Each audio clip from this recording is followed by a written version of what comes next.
What's up, guys? Shockwave640 here, and today we're going to be taking a look at the 1988 reissue of the Teenage Mutant Ninja Turtles Raphael. So, here he is, and let's do our size comparisons, and then we will take a look at the details and such. So first up, we have the 1988 reissue of Krang. So there you can see about how these two scale. I think Krang himself, like the actual Krang brain, I think he's probably a little bit too big. It's been a while since I've seen the show, but I'm pretty sure the Krang is supposed to be a little bit smaller, roughly about the size of Raphael's actual head. But then again, it's been a while, so I don't really know. And then I don't really remember the scale of the actual mech suit. Here we have G1 Astro Train, as compared to another 80s toy. So there you go. And just because I felt like grabbing him, let me get Astro Train to stand. And just because I felt like grabbing him, the Generations Armada Starscream, just because that figure is amazing. You can see I've got these little mini-cons attached onto his arms. Or some little mini-cons attached onto his arms. So let's get in here and actually take a look at Raphael himself. So, Raphael, of course, is one of the original Teenage Mutant Ninja Turtles. And he is the, if anybody knows, he is the grumpy, stern one. He's all about getting stronger. So, here he is. Getting a close look at the details. He got some white on his eyes. Got this red headband going all the way around. His teeth are painted. Got his shell. You got his R there for his little belt. His belt is made of a very soft, almost rubber. And it goes all the way around him. As you can see, it does just kind of fit into this groove right here so that it doesn't slide down his body. And then going on to his elbows, you can see his red pads and his red little wrist wraps there. And then he's got his red knee pads. And he's got some printing on his butt. And then you can see the cuts and stuff that are on his shell, which is very cool. Then you go down to his feet, very weird looking feet, and also with his hands, very weird looking. He actually doesn't have any fingernails on this hand, which is really strange. I mean, it kind of looks like this hand is probably a little bit deformed, but then again, oh well. So, very cool. I do quite like him. His articulation is very basic. His head is on a very tight swivel. His arms on a tight swivel as well. And then he's got a swivel here that's right in front of the elbow, and that's pretty much it. And his legs go forward and back. I'm not going to move them because I figured this pose that the legs are in is the only pose that he can actually stand in. Just because his knees are fixed in this permanent stance. He can't really stand in very many poses. So if you want him to stand, that's the only leg that's the only leg pose that was actually going to work. Getting into his accessories, he has his 2 traditional sais. Which, if you don't know what a sai is, it is actually a weapon used to break katanas. The katana blade would slide along the sai's blade, get stuck in here, and then the user would just twist it and snap the katana blade in half. So, very cool. He comes with a pair of these. He came with 2 shurikens, but mine are lost. Can't remember where they are. But he's got this little dagger-style weapon. And then he's got this dagger one, which looks more like a tooth. So you got those. And all these weapons did come on a little sprue, so that's why you've got these like rough edges there on the side. I just did feel like trimming them up. And then he's got this weird like halberd weapon. I honestly don't know what the purpose of this weapon is. I was originally thinking it's probably just supposed to be a stick. And then this is just here, because this doesn't look like a weapon at all. Unless it's just something used to pull people, or it's supposed to be a halberd, and these are supposed to be sharp, but they're not even close. I mean, there's sharp versus non-sharp, so it kind of makes me think that this is actually not supposed to be here, and you can see there's a little bit of stress marks going on there.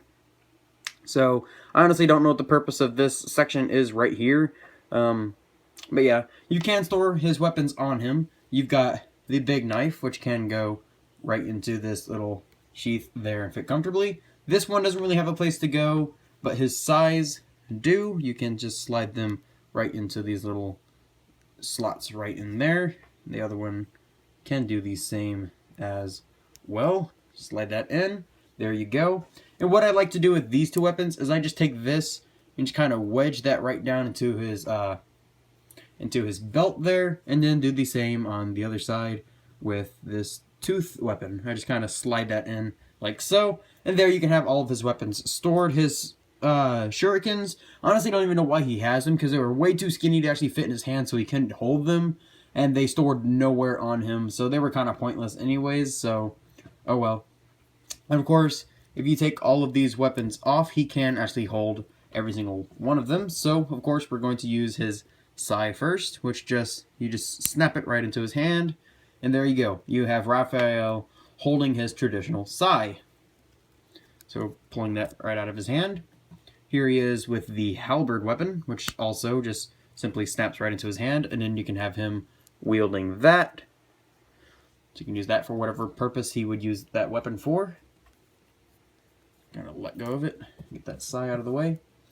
Here he is holding this weapon right here, this little like dagger style weapon. Just get that and point it forward, and there you go. Very cool. I do quite like this weapon. I usually display him holding one of these and then holding one of his sais, just because I think it looks amazing.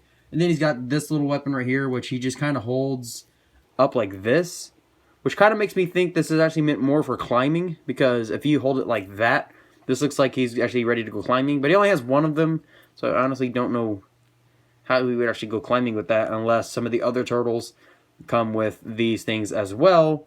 Then maybe you can actually use them and make him climb around, which would be pretty cool in my opinion. So that is pretty much it for this guy. I mean, he's simple, he's really basic, much like Krang. He was also simple and basic, but out of these two, I'm going to have to say Krang is the better figure. If you see Krang, because I got these for about $11. If you see Krang, I definitely recommend getting him over RAPHAEL. Now, I'm not saying RAPHAEL is a bad figure. This toy is a good toy.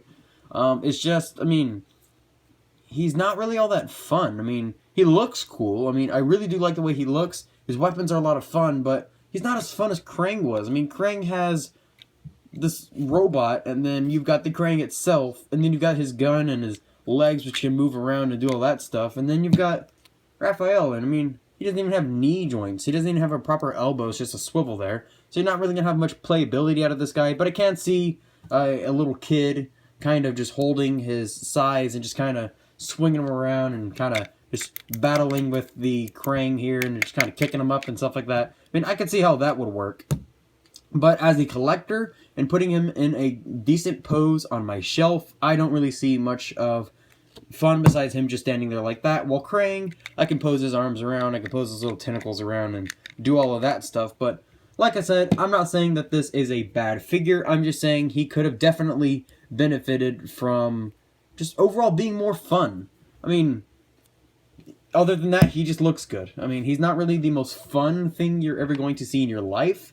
I definitely don't think that, but then again, it's RAPHAEL. He's not known for being the most fun of all characters. So he's kind of snapping his weapons in place here so that I can go ahead and finish up the review. Let's kind of slide that weapon into there. Slide that weapon right down in there. There you go.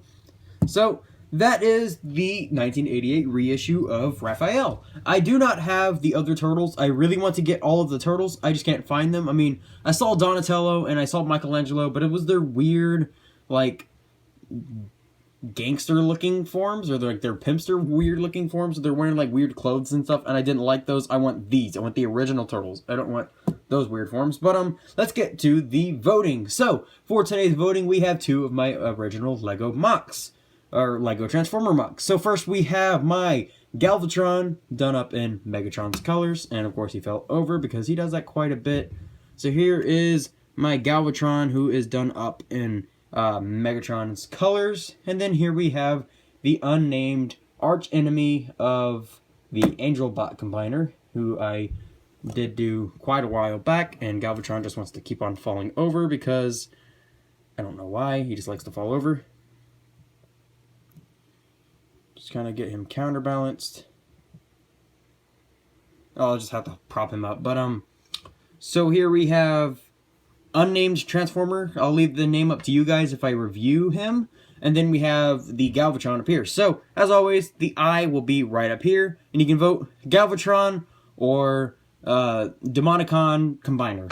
So, choose who you would like to see reviewed. Possibly tomorrow or Thursday, whatever whenever I can, actually. So, and then stay tuned for that, guys. And I am Shockwave640, and this was Raphael, and I will be seeing you later, my little Logicons. Thanks for watching. Peace.